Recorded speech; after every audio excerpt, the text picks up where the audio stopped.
Hi friends, welcome to my channel. আমি সনাতন পাল আপনাদের সামনে আরও একটা নতুন ভিডিও নিয়ে চলে এসেছি।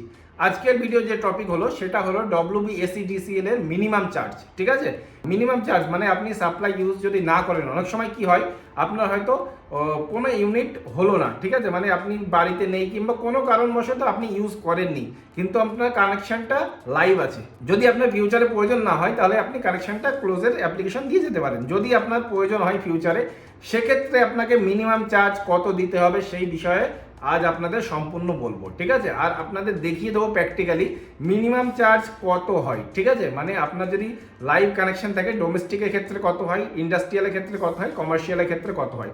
ঠিক আছে, তিনটেই বিষয় আজ আপনাদেরকে লাইভ প্রুফ দিয়ে দেখিয়ে দেবো। লাইভ প্রুফ মানে এটাই যে WBSEDCL এর যে ট্যারিফ ডিটেলস আছে তার ভিতর থেকে বের করে আমি দেখিয়ে দেবো। ঠিক আছে, তো চলুন সরাসরি কম্পিউটার স্ক্রিনে গিয়ে আপনাদেরকে দেখাবো যে আপনার মিনিমাম চার্জ কত পে করতে হবে যদি আপনি সাপ্লাই ইউজ না করেন। ধরুন আপনার বিল আসলো 0 ইউনিট, সেক্ষেত্রে আপনাকে কত পে করতে হবে। তো চলুন সরাসরি কম্পিউটার স্ক্রিনে নিয়ে গিয়ে আপনাদেরকে দেখাই কত আপনাকে 0 ইউনিটের জন্য পে করতে হবে যদি আপনার কানেকশনটা লাইভ থাকে। আর আমার ভিডিও যদি আপনাদের ভালো লেগে থাকে তাহলে চ্যানেলটাকে অবশ্যই সাবস্ক্রাইব করে দেবেন আর ভিডিওটাকে লাইক করে দেবেন। তা চলুন সরাসরি কম্পিউটার স্ক্রিনে চলে আসবেন। গুগলে আসার পরে এখানে সার্চ করে নেবেন WBSEDCL মিনিমাম চার্জ। সবার প্রথমে চলে আসবে ট্যারিফ ডিটেলস।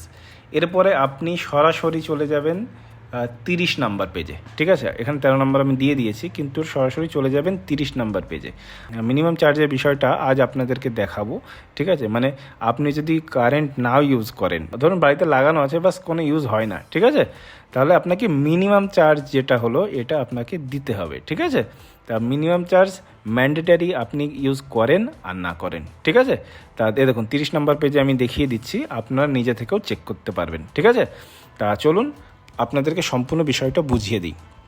সবার প্রথমে আপনাদেরকে দেখাবো minimum charge for the year of 2023-24 RS per KVA per month. ঠিক আছে, আবার বলছি পার KVA পার মান্থ, এমন নয় যে আপনার 3 মাসে এতটা, পার KVA পার মান্থ। ঠিক আছে, ডোমেস্টিক LTর জন্য দেখুন 75 টাকা করে। ঠিক আছে, ডোমেস্টিক LT আপনি যদি ডোমেস্টিক কানেকশন ইউজ করে থাকেন তাহলে 75 টাকা করে প্রত্যেক KVA-তে দিতে হবে। ঠিক আছে, তাহলে আপনাকে দেখাই 75 টাকা করে যদি প্রত্যেক KVA-তে দেওয়া হয় তাহলে আপনাকে প্রথম 3 মাসে পে করতে হবে। দেখুন 1 মাসে 75 টাকা দেওয়া হয়েছে, তাহলে 3 মাসে কত হচ্ছে 225 টাকা।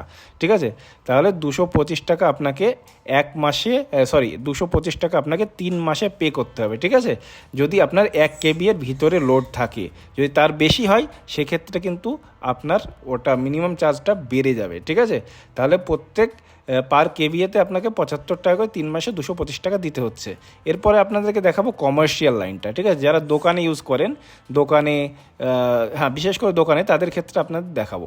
দেখুন দোকানের ক্ষেত্রে মানে কমার্শিয়ালের ক্ষেত্রে পার KVA পার মান্থ আপনাকে 105 টাকা করে দিতে হবে। 105 টাকা করে দিলে পার KVA পার মান্থ, তাহলে 3 মাসে আপনাকে মিনিমাম দিতে হবে 315 টাকা যদি আপনি ইউজ করেন কিংবা না করেন। ঠিক আছে, আর আরেকটা লাস্ট দেখাবো ইন্ডাস্ট্রিয়ালের ক্ষেত্রে। আপনাদেরকে দেখাবো 200 টাকা প্রত্যেক মাসে পার KVA দিতে হবে। যদি 1 কিলোওয়াটের লোডের ভিতরে থাকে তাহলে আপনাকে 200 টাকা প্রত্যেক মাসে দিতে হবে মিনিমাম চার্জ, আর এটা আপনাকে 3 মাসে দিতে হবে 600 টাকা। ঠিক আছে, আবার বলছি এটা আপনাদেরকে 3 মাসে 600 টাকা। তাহলে ডোমেস্টিকের জন্য কত, 75 টাকা পার KVA পার মান্থ। ঠিক আছে, ডোমেস্টিকের জন্য 75 টাকা পার KVA পার মান্থ, 225 টাকা 3 মাসে। আর কমার্শিয়ালের ক্ষেত্রে 105 টাকা পার মান্থ, 3 মাসে 315 টাকা। ঠিক আছে, ঠিক একই রকমভাবে ইন্ডাস্ট্রিয়াল 200 টাকা পার মান্থ, 3 মাসে 600 টাকা। ঠিক আছে, তা এইভাবেই হিসাবটা হয় মানে মিনিমাম চার্জের। আশা করছি বুঝতে পেরেছেন। যদি কোনো অসুবিধা হয় বুঝতে তাহলে আমাকে কমেন্ট করে অবশ্যই জানাবেন, আর চাইলে আমাকে ইনস্টাগ্রাম ফেসবুকে মেসেজ করতে পারেন, কোনো অসুবিধা নেই। আমি যত তাড়াতাড়ি সম্ভব রিপ্লাই করব। তো চলুন দেখা হচ্ছে পরের ভিডিওতে। সবাই ভালো থাকবেন, সুস্থ থাকবেন। জয় হিন্দ, জয় ভারত।